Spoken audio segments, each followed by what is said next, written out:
Welcome back to Rubbing Minds. Now we want to move on from politics to entertainment. And in the studio, I have a very important personality. I like to call him the man that constantly evolves. If you remember the song, We Are Africans, We Are Africans, Africans are who? The man behind that hit song who has now evolved from being just a musician to one of the most powerful filmmakers telling the African stories the right way is in the studio, JJC Skillz. Thank you very much. So good to see you. The pleasure is so much. I genuinely think that you don't get enough flowers for the incredible work that you do.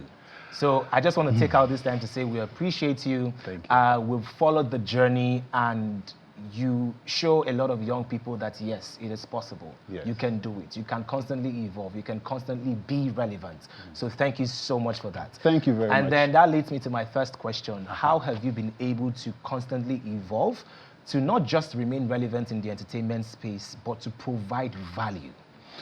Okay, so I grew up with the background of literally homeboy. So I spent the majority of my time at home and most importantly, studying. I keep learning new technology. I mean, when I studied TV and video production, but when we did, back then, we used manual studios. But after leaving education, I started studying. I went digital. I learned how to use all the equipment. So literally, I went from, even in music, I went from MP3, from vinyls to CDs, from CDs to MP3s, and now we're in streaming. So I've been able to just keep on learning, and I think evolve or die. So once you see that it's getting saturated, what's next? Learn it and evolve. That's beautiful. Yeah. And at what point did you decide that, you know what, music is great, but I think I want to throw my hat into making movies? Okay, so as I said, I studied TV and video production. And from as far back as I can remember, I've been shooting music videos. And I even shot Kamakazi for Kentro, Olumentain. I did the Bob FC for DJZs. I've been shooting videos for years. Even my We Are Africans videos, shot all of those myself. But after doing African Skank in 2011, I realized that again, the music was becoming I was getting too old for the young scene. So I knew that it was time to evolve. So I packed my bags and I moved into Nollywood. Unfortunately, I met a partner of mine that we just kept on hammering good content for Nigeria. How would you describe this relationship with this partner of yours, and how were you guys able to build something really great? I definitely believe that we were able to build an empire and totally change the mindset of people, so that when you think of comedy in Nigeria, you don't think of abroad anymore. You think Nigeria, something that you can connect to. And I was very passionate about telling stories that has to do with us and how we perceive life. And I think that's why we were able to do it. What would you say has been the biggest challenge that you faced when you did the transition and of course you became a full-time filmmaker? What was your biggest challenge? Honestly, I can't say I had big challenges. Normal life, you are starting again. Everyone, well, as the name, JJC. When I was in England, I was a JJC. I came back to Nigeria, I'm a JJC. I moved to Nollywood, I'm a JJC. So I didn't grow up with almost all the filmmakers or the people in the industry, but they know about me. So now they're like, you want to enter our space. So some couple doors are closed, but when people actually get to meet me and they get to know the kind of person I am, because I share freely, information. Sharing is caring. I share information, and when they finally meet me, they know, okay. So there was a bit of gatekeeping Yes. as at the time you delved into Nollywood. Nollywood, Afrobeats, everything, there's gatekeepers at all levels. So if you were to attribute the successes that you've recorded to, let's just say two people, who would those two people be? Two people. I would definitely say DME. He was very open-minded and believed in me just like I believed in him from years ago. And definitely I would say Funke, because she saw the talent, she saw the skills. Amazing. Yeah. So now, we all know, in fact, even your t-shirt is saying it. Hakeem, seeking justice. Everybody has been buzzing about it. Yes. We even had DME last week in the studio, and we're having a conversation about how challenging it was. So according to DME, this role challenged him so much, and you pushed him so much. I was watching a clip on Instagram, and I saw a particular stunt that he had to do. I think when he was coming down, and he had to do it a couple of times. So can you just really tell us the production challenges, creating in Nigeria? Honestly, when I wrote the script and I presented it to DME and all the actors, first thing DME said to me was, this is not possible. This is impossible. How can we do this? And I'm like, bro, we plan and we will succeed. That scene that you're talking about, I actually gave up on that scene. I didn't want to do it anymore because at that same period there was Junior Pope issue was online, and they were talking about how producers put the actors' lives at risk and everything. So I was like, DME, no, we're not doing it. We're not doing it. DME was like, what? This scene, I'm going to do it. There's no scene like this in any Nigerian film. And that's actually what we tried to do in this film. We tried so hard to create things that we normally associate with Hollywood, but now we've brought it home. So yes, that scene was challenging, but my biggest challenge was the car stunt scene. If you watch the film, you will be blown away. We were driving around Abuja at night doing all kind of stunts. To do that, the artist, SODK, had to leave 6 o'clock in the morning, and I was shooting from like 1 o'clock. By 5 o'clock, we're not done yet. And I was thinking, oh my God, what am I going to do? So I thought about my old school background. I shot all the scenes of SO inside the car.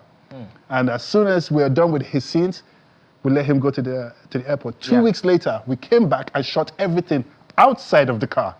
So it was a very tasking process, but I was able to do it. Yeah. I like the fact that you described how challenging the process was. Yeah. Now, do you think artificial intelligence, could possibly help these stunts? And how realistic will it be? And a lot of people are of the opinion that artificial intelligence is coming to take a lot of people's jobs, including the cinematographers, including the stuntsmen and all of that. Okay. What's your take on that? I am extremely scared of AI, but I have embraced it because just like I said to you, when something new is coming out, I'm at the forefront. I use AI for my marketing. I'm sure majority of the people that follow my social media will see all these characters I've been creating of DME, Zubi, and everyone's thinking, is your movie an AI movie? I said, no. This is a promotional tool. AI right now, I think, is at that level where we can use it for promotion, marketing, advertisement. But for a real film, I don't think AI is there yet. It's not human enough. And the characteristics are not consistent. So you can create a scene, for instance, I can create a scene with, let's say, DME, but to continue that same scene of having the same face, same tonation, everything, no, it's not there yet. Okay. Now, your film has been in the cinemas. Yes. And, one of the conversations I was having with you before we went on air was how pricey tickets are. Yes. And this is speaking generally, because obviously the film houses and the rest of the film house control these things. And again, you can't take away the economy from why these tickets are so expensive. So how do you think we can strike the balance to maintain the cinema culture? How do we get more people to see films at the cinemas? Okay, this has many levels. So for instance, number one, yes, it's too expensive, especially with the state of the economy. People are struggling financially. On the other hand, when I went to the cinema, I found a lot of people were still going to the cinema, but they were watching American films. They were watching the Fantastic Fours and the Supermans and blah, blah, blah. And literally, I had to as soon as I leave here, I'm going back to the cinemas. I'm right there at the ticket hall telling people, Nigeria has upgraded. Believe in us. Watch it. Look, for everyone out there, I'm going to Ikeja now. Meet me. If you watch this film and you don't like it, I'll give you your money back. money back guaranteed. And I did this thing several times at the cinema. I'll stay there, I'll tell them, okay, you 1, 2, 3, 4, 5, go and watch the film. I'm waiting for you. Since I convinced you, when you come out, if you don't like it, I'll give you your money back. So I believe that Nigerians need to actually improve, which we are doing now, to give the people value for money. Yeah, but again, the price needs to go down a little bit. There's a conversation that started recently, I think it was Nee, that suggested that perhaps we should consider advertisements mid-movies in cinemas. Hopefully we can beat the prices down and then the advertisers can augment for the monies that the cinema houses will potentially be losing. Also, conversations around the sharing ratio. How much goes to the filmmaker at the end of the day? Okay, on this, that's two questions. Two questions, yes, okay. Because we're running out of time. We need to wrap All right, so regarding the share that the producers get or the filmmakers, I think it's horrible. It's a situation of monkey they walk, bamboo they chop, as they say. We are putting in a lot of work. Like, for instance, the film hire, the houses are taking, let's say, 70% on some days, 60% on some days. And by the time we pay taxes of 22% or something, literally we're left with nothing. And we have to do the filmmaking and sell the film because even the distribution companies are not out there selling it for you. So literally, we are stuck in a very, very horrible place. And the hope for a better day was with the fact that streaming companies have come to Nigeria. Yeah. But they've left. So now, we're kind of like back to, okay, should we put our money into it? Would we get our money back? Because at the end of the day, it's a business. And yeah, the creativity is getting killed. Now, going back to your other question, you said sponsors. Yes. Unfortunately for that, you're going to lose creativity because sponsors are not going to give you money and let you do what you want to do. They're going to control your script. They're going to see every single thing you say, every single line, and then they're going to change your story, which means that you are doing an advert instead of doing creativity. So what he was suggesting, the filmmaker he was suggesting was, I mean, you have your complete movie, just like when you're watching films on YouTube. Break it. Yes, so maybe at the 30-minute interval, you just put like a 30-second ad, you know? I'll ask you this question. Does any Nigerian person want that? No. I don't want it. I don't want it. It's annoying when I'm even watching YouTube and I'm seeing the things coming up. I would gladly pay 2,000 naira to watch a movie with ads. So if you want to watch a movie without ads, you pay the premium price. So you go to a different screen. You go to a different screen. So okay, what about the cinemas? Majority of the cinemas that don't have enough screen. Because like, it's like a musical chair. They'll show 2 American films and 2 Nigerian films. Let's say majority of the cinemas have like 4 screens. 2 Nigerians and 2, and how many Nigerian films are coming out every week? Like we have like 3, 4, 5. So they're actually selective about what they put on. And they'll put you on for a while, they take you off, carry another one, put it on. So you're not getting the rotation. Now, if you say you want to drop the price, would Americans agree? They won't. Because they already have a budget that they want to, they have a quota that they want to meet up with. And Nigeria has been hit with the bill. What do we do? But you know what, I'm hopeful.